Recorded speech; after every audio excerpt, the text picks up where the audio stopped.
Hi y'all, Jeff back here with Jeff's Cars and Garage. Uh, doing another video. Um, this was a little different.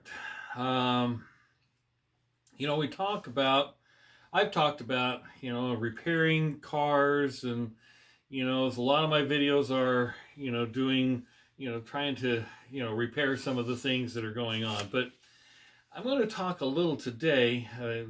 Articles I have found out on the internet regarding cars that mechanics dread repairing. When they see a car coming into their shop, and it doesn't matter what shop, it's specific cars that mechanics dread repairing.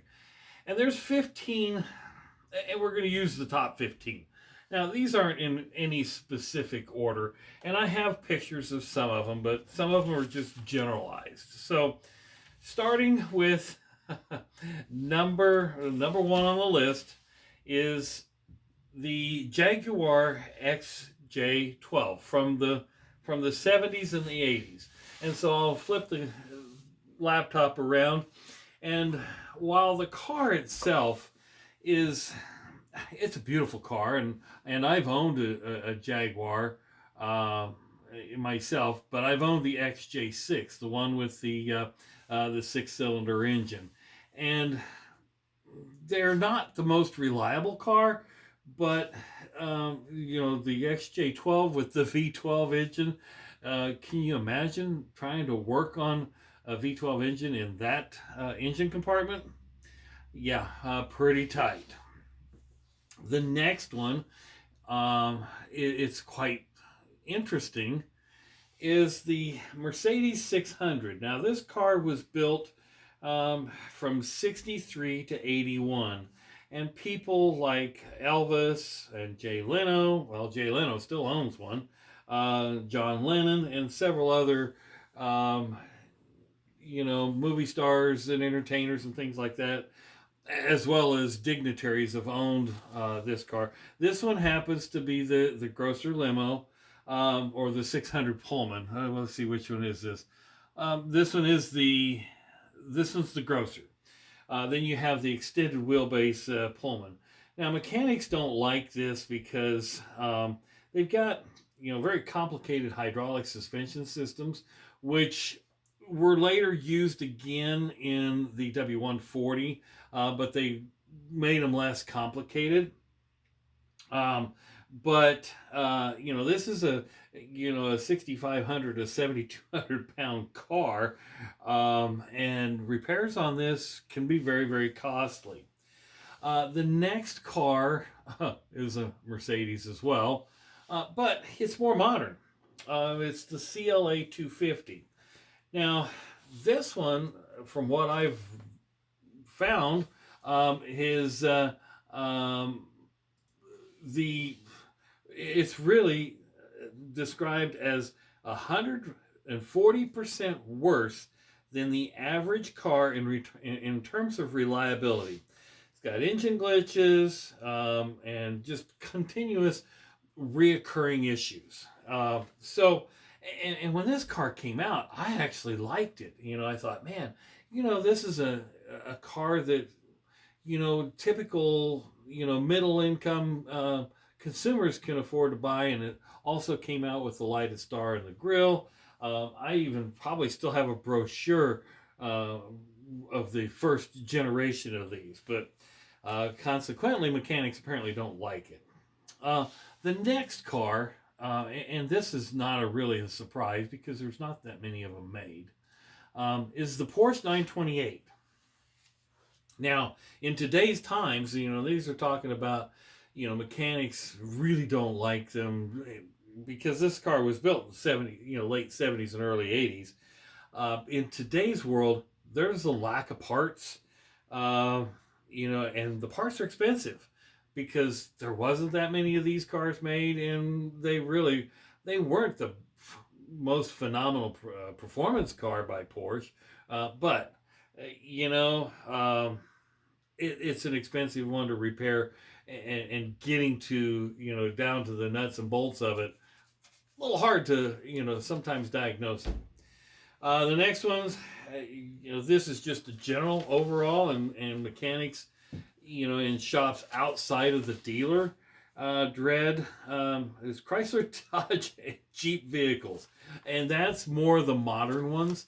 Um, Basically, in the Stellantis era, uh, the biggest thing is electrical and engine issues, and that seems to be, and when I see this out on the out on the web, it seems to be pretty common. I mean, they just mechanics just don't want to work on them. Next, um, is Ford. Now, I think a lot of this is more in um, the small SUVs, especially like the Focus and the Fiesta and the Escape. Uh, there's engine and transmission issues, of course. You're putting a little a little turbo four-cylinder engine in there to give it more get up and go, but really, it causes them to break down. And the other thing that was mentioned was continuous or repeated repairs for the same thing. The next, and this does not surprise me in the least, being how I live here in the Midwest, diesel vehicles with the DEF systems, the diesel exhaust fluid systems. It's overcomplicated. It's made, and this will be even in the tractor trailers today, where you got to put 40 gallons of DEF to per for a couple of tankfuls of diesel fluid, diesel fuel. It's ridiculous. In my opinion on this, on the diesel side of things, diesel is a dirty fuel. It was intended to be dirty. It's always been dirty. Even the locomotives, run diesel engines in there. Are they required to have diesel exhaust fluid as well? I haven't ever seen it, because the diesel locomotives, they're still black. They've got the black soot all the way down the side of the locomotives on the trains. So I don't need to even go in any more details on that. I know here in the Midwest, in Nebraska, the kids are buying the earlier years Power Strokes, the late 90s and early 2000s, and of course those don't have DEF anyway, but they're bulletproofing them and whatever they call it. And they go down the road, they punch it, and they got that black smoke that comes out. But that's diesel. That's the way it was.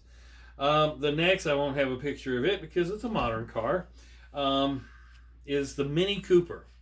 Mechanics don't like that because it's so compact. You got to take body parts off in order to work, do any work inside that engine bay. You got to take fenders off, take front clips off. You just, that in order to work on it, they just dread it, especially when they come into the shop. So, the dealers, they probably have the head, the edge on that one, just because they're used to working on them. The next car does not surprise me, is the Audi A8. Volkswagen Audi, very complex systems. You almost have to have special knowledge, and you certainly have to have a lot of specialized tools to work on these things. Plus, this is one of the higher cost vehicles to work on, mechanically. It's going to cost you. It's going to cost you in parts. It's going to cost you mainly in the labor time, probably more likely, just because it's a complicated car. The next one I don't have a picture of because it's a Subaru, but it's the Subaru with the Boxer engine. It's complicated. It takes longer to repair it. Plus, that also results in higher costs. So, while it's a reliable car, and Subarus have always been pretty known for being reliable. You know, some of them, you know, it's going to cost you a little bit more in repairs, especially the ones with the Boxer engine. The next is one I've never owned, and quite frankly, I don't really want to own. BMW 7 Series. You know, a lot of times, a Mercedes guy won't own a BMW, and a BMW guy won't own a Mercedes. It's kind of like a Chevy, Ford kind of thing in the European world. But you know, the 7 Series of the BMW, you know, it's because they're complicated. Got electronics. They're complicated. They're harder to work on. You know, it requires somebody with that knowledge. A Mercedes guy is not going to work on a BMW, and a BMW guy probably isn't going to work on a Mercedes. So, and same with you know, Audi, BMW, Mercedes. They're kind of in their own world, and so costly repairs. The next car, very similar in the to the Audi A8, and Volkswagen doesn't make these anymore, but it's the VW Phaeton. Now these were great cars. This was kind of VW's answer to a high-end luxury car, but it took a lot of the things from the Audi A8 to make the VW. You know, to make the Phaeton.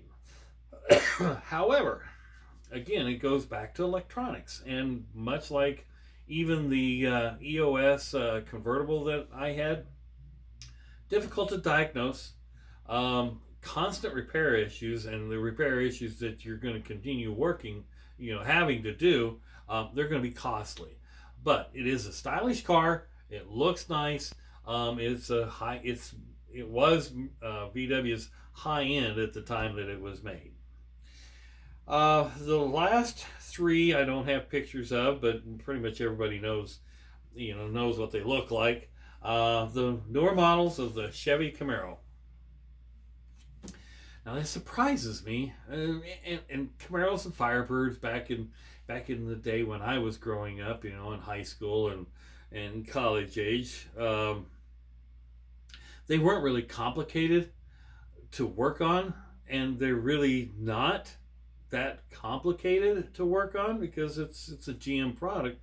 The problem is it's kind of got some tighter spaces. You know, you've got a big engine jammed into a small space, kind of like it was back in the the 74, 5, 6, 7 era, where you had a Pontiac or a Pontiac Trans Am or a Chevy Camaro.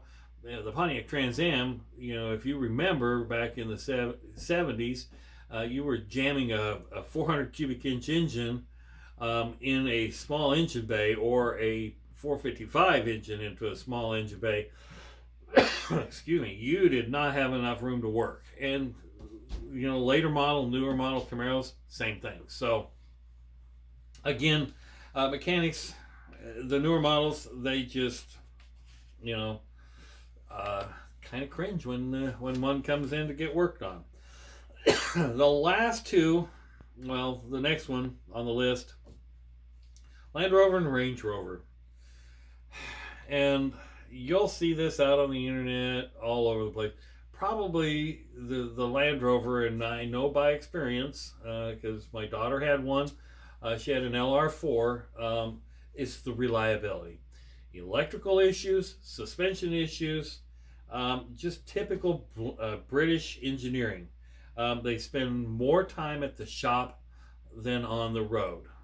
At least in the the 2012 era. You get back to the Discovery 2s and back in that era, not quite as bad. They're not as complicated. They're pretty much basic engine transmissions, but you introduce all the electronic hill descents and traction controls and all of this extra stuff that you just complicate a vehicle and becomes less reliable. And then the last No surprise at all. The Fiat 500. And for obvious reasons. It's a little car. It's kind of like the Mini Cooper. You've got a lot of stuff going on in a small engine compartment. While they're fairly reliable, mechanics, you know, you almost got to put the car up on a workbench in order to work on it, because, you know, who wants to bend over a tiny little car like that?